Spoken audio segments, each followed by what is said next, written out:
And my name's Rich, and this is It's Adventure.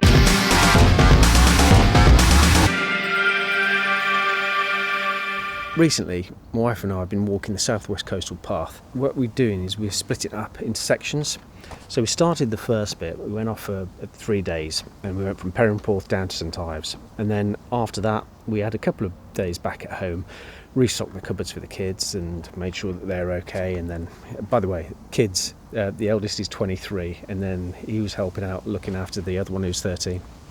And then we went back out again, started back up again at St Ives, and then walked round through to Land's End. Between the first and the second jaunts, there's a few things that stood out that needed to change. Firstly, the weight. When I weighed the pack, it was some 16.6, 16.7 kilograms. And that didn't include the camera equipment that I carry as well.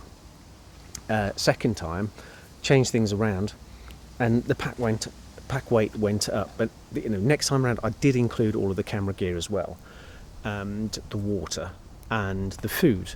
So second time round, the pack weight went up from 16.7 up to 19,200.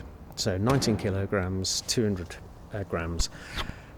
It's quite significant, but because I'd adjusted the pack, moved things around in there, it actually felt a lot easier to carry. I moved all of the heavy items further up in the pack and as close to my back as possible, as close to the back plane, and then shoved all sorts of other things, the lighter stuff, in front of that to make sure that the weight was shifted. However, there was a couple of things that did need to change. We had an SBIT stove that I modified to be able to take the Trangier burner. Trangier couldn't get the right angle with the two uprights on either end of the SBIT. And so it kept on slipping, the pans were slipping on it. Then the size was wrong. If I used a small cup, it was kind of rocking and falling. And then if I used a large pan, that slipped off. So that was a real pain in the posterior. Also didn't protect very much against the wind, so I had to use a secondary windshield. I decided to upgrade that to a Firebox stove, a Firebox Nano. And a Firebox Nano, a little bit heavier than the SBIT, but it's built and designed for a Trangier stove, so it works and fits together perfectly. Really stable bit of kit, so I'm really pleased with that. The other thing that I decided to change was the water. Every litre of water you carry, it's a kilo in weight. Last time we set out, I had 3.5 kilos in the pack of water.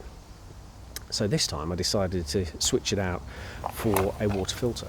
Now that was absolutely brilliant. Especially around the section from Zena round to Pendine, there is nothing, there's no shops, you can't just nip across and pick something up. You've just got whatever you're carrying through. There were a lot of streams and rivers there that were well away from mines, so I was able to refill a number of times and just get some water on the trail, and that was absolute godsend. Claire was a bit unhappy with the weight of her chair. Now, I decided to carry mine along. That, I think, covers all the changes that we've made so far. The last one, that the changes that I'm trying for the next future trips are, there's the cooking set that we've got is a mix of aluminium and of stainless steel cups. Now, the stainless steel cups, they're chunky monkeys and they weigh a fair bit. So I've ordered some titanium cups and some titanium cookware to bring along instead. That will take the weight right down. The other thing is I'm trying to get hold of a Trail Flex backpack from Sierra Designs.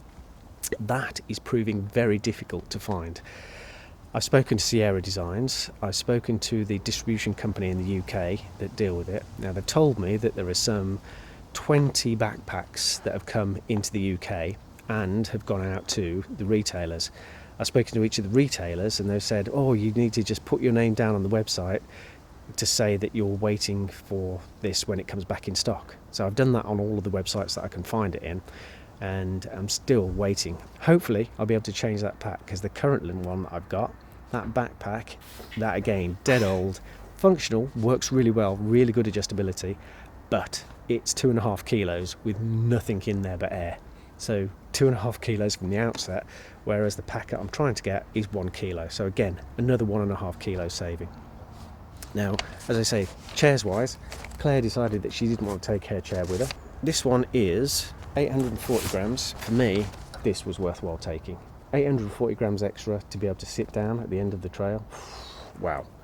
Rest your legs in so much better than having to sit on the ground. Claire's chair, instead of taking her Agnes chair, she packed a carrier bag and used that to sit on the ground. So that's really, really lightweight. When you're going into that sort of ultralight, then you're also going to be giving up some of the comfort. She also changed her backpack from the GoPro, from the Walk 1, to a, I can't remember the name of it now. I'll have to dig it out and I'll put it on the screen for you. But it was one that came with a waist belt, so the hip belt, so she'd got the ability to be able to move the weight around, from not only having it on the shoulders like she had with the GoPro, but also to be able to put some of the weight on the hips. Now that helped, but also gave her some new problems that you then find getting rubbing on the hips. Now again, it might be a case of just getting used to the pack and dialing that in, but it's something to be aware of. The changing weight and changing where you hold the weight on your body can have an impact on how it feels and how you're walking. And when you're doing many, many, many miles, that can build up over time. So for us, I think we found that we got into the walking. The second time was a lot easier than the first. Well, it was for me. I think Claire found the second time a little bit harder, but that might be just getting used to the pack. So it's going to be interesting to see what the next walk is going to do for us. So walk 3, we're going to start out at Land's End and then just see how far we can get round in the 3 days that we use. In a few days, we'll be kicking off for our 3rd walk and trying out, seeing how these changes have worked out for us. So if you want to see what happens on that, then why not click on that subscribe button down below and hit that bell to be notified when the videos get released.